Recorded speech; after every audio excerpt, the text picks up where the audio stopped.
Welcome boys and girls, Christine here with a discussion about Sayl the Faithless in Total War Warhammer 3 Immortal Empires and his campaign, how it plays out, the things you should know if you're looking to get it. So Sayl is an undivided legendary lord of NORSCA. I mention that because with Wulfric and Trog, you kind of have the decision on which gods you're going to support. So you can support Slaanesh, you can support Khorne, etc. Sayl, he doesn't support anyone. He supports himself. There is only one religion in this land, and it is called Sayl the Faithless. He's kind of like a mini Nagash. And who knows, maybe we will actually get the real Nagash. He's a caster lord. But before we get into lord skill lines and all that, let's talk about the campaign dynamics that he has. Because he is undivided, he actually does get the ability of getting, say, Felman as a Lord of Change. So a siege lord leading an army with a unique skill line over here, so Fearsome Warriors, for army abilities. So you can get the Lord of Change, you can get the Great Exalted Demon or Greater Demon of Nurgle, you can get a Hero of Khorne, and I believe it is a Hero of Slaanesh if I'm not entirely mistaken on that. Could be wrong on some of the specifics. Regardless, for instance, you do have Vandred. So in this case, I've gone with the Lord of Change, but you will have these decisions as you're progressing through the campaign. This is also why I got the Lord of Change in this specific campaign. There are various mechanics in play with regards to Sayl the Faithless. But let's talk a bit about how his settlements work. So regular settlements work like they do for every other NORSCA faction. That's not necessarily special. But what works differently is with regards to marauding. So dictats, commandments, or special commandments, if you want to call them.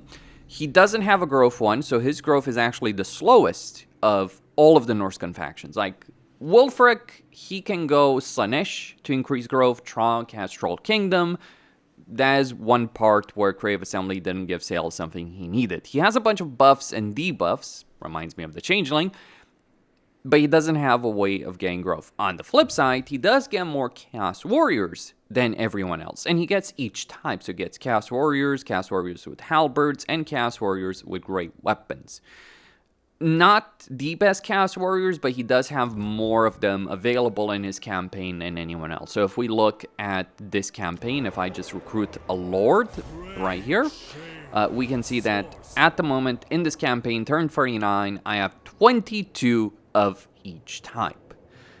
So you end up in a situation where a lot of the NORSCA roster ends up being pretty redundant when we're looking at Sayl's campaign, because why would you recruit anything other than Chaos Warriors? Like, you might argue Marauder Champions, sure, but keep in mind the Marauder Champions do take 2 turns in a campaign to recruit. I mean, there's monsters, undeniably so. There's armored kinwolves, etc. But yeah, I'm not really seeing an argument in favor of Marauder Champions, to be honest. You don't need the structure. It's better to go with trolls. It's actually just better to completely ignore this entire building chain if you're playing Sayl. If you have infantry, you get Chaos Warriors. If you don't have enough Chaos Warriors, you can go NORSCA, Ice Trolls, Vinir, all that kind of stuff. So that is specifically the play with Sayl. Unfortunately, he doesn't have, he does have some ways of Wallbreaker, so he does have NORSCA Giant with Wallbreaker, so he does have that specific benefit in his campaign. Or NORSCA, yeah, you do have a structure choice right there. I probably would recommend spending the supplies on it. But that's with regards to structures. Okay, what about research? Because there is that uniqueness of research that every NORSCA Legendary Lord does have. Well, for Sayl, it's like manipulations cooldown at the top, and then research at the bottom, and then research rate at the top with a couple of other benefits like Taste of Bloody Triumph for construction time, which kind of is secondary growth benefit. Like, you do have some ways, right? Marauders to Builders, I could have gone with that. For instance, instead of going there, I just didn't care. So there are some benefits Sayl does have with regards to it. Okay, so that's how his structures work. The issue, if you want to call it that, is that Sayl can vassalize factions for diplomacy, and unlike, say, Dekala or yeah, really the call or the mask, you are not forced to destroy any particular faction. You want to vassalize or allies Aten, you can do so very quickly. You want to do Lokir, you want to do Snitch, you want to do Cafe, that's your choice. You just got to balance it out between taking altars for yourself, for the ritual you're doing, and vassalizing other factions.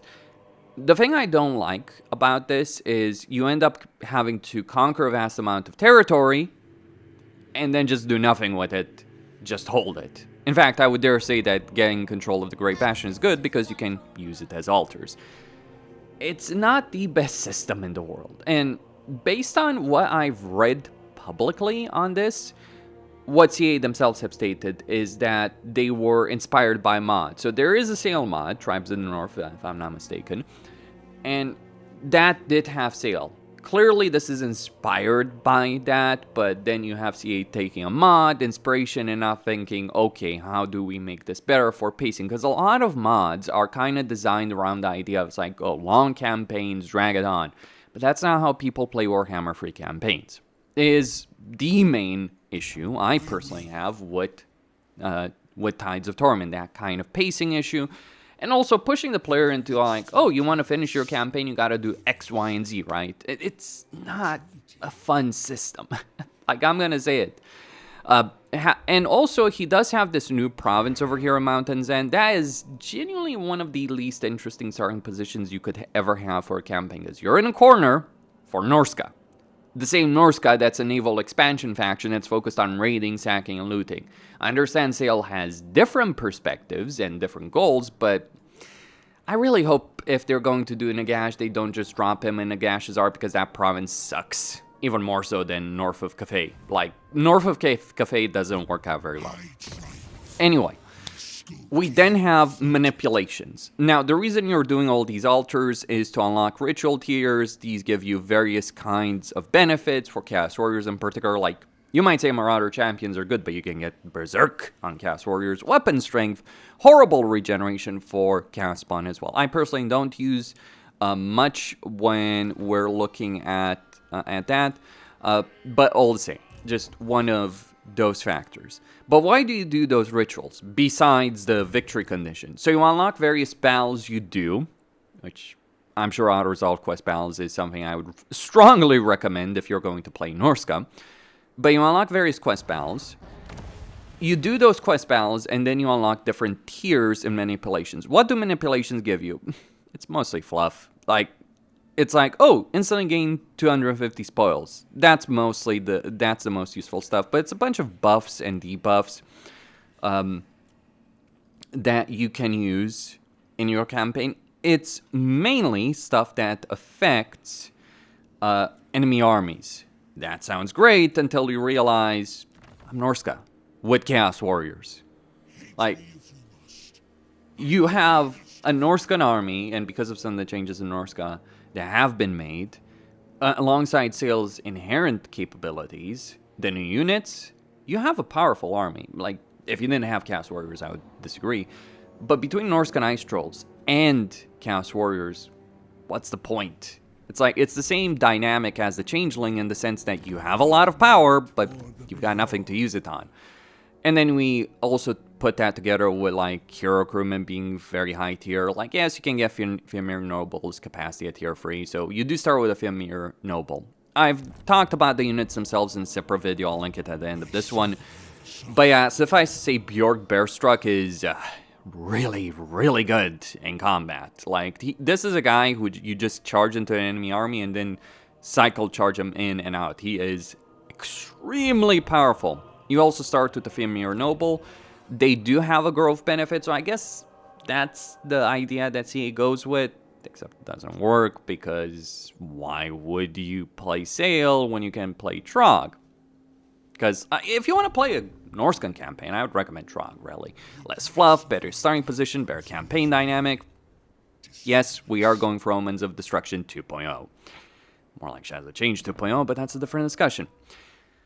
Beyond that, what else could I say about Sayl? Well, faction effect-wise, he gets Lord and Hero Recruit rank for Shaman Sorcerers, wins a magic power capacity for all armies, weapon strength for Kurgan Horsemen, which is kind useless. Sayl himself has spell intensity, miscast base chance, poison attack for Kurgan Horseman, and Night Maw, which is kind of like a wind spell. Then more magic benefits, regeneration, magical attacks, Night Maw, ability usage, spell resistance, weapon strength, upkeep, etc. So all these kind of benefits that you would expect, as well as a couple of other benefits as well, right? So perfect vigor. They're really trying to make that Kurgan playstyle work, and I'm like, if I need faster moving units, Skin Wolves fucking exist. Thank you very much, and they're better. And even if they're not armored Skin Wolves, which, by the way, you can get, consider Kurgan Horsemen, right? They're very like Cavalry. They will do poorly in auto-resolve, and they will do poorly in a lot of battles. Then consider armored Skin Wolves, who have armor, who have pretty damn good speed. Not as much as Marauder Horsemen, but in a campaign dynamic, what are you going to care about? That is fundamentally the question. And these guys, so Kurgan Horsemen are tier 3. Skin Wolves are tier 3 with armor, and you get the Wereskin hero as well. Which one do you think is better to invest your resources in? That is the fundamental aspect, I would say, about him. As for Great Shaman Sorcerers, if we look at them, they've got casting abilities, so they're basically mages, just lore choices.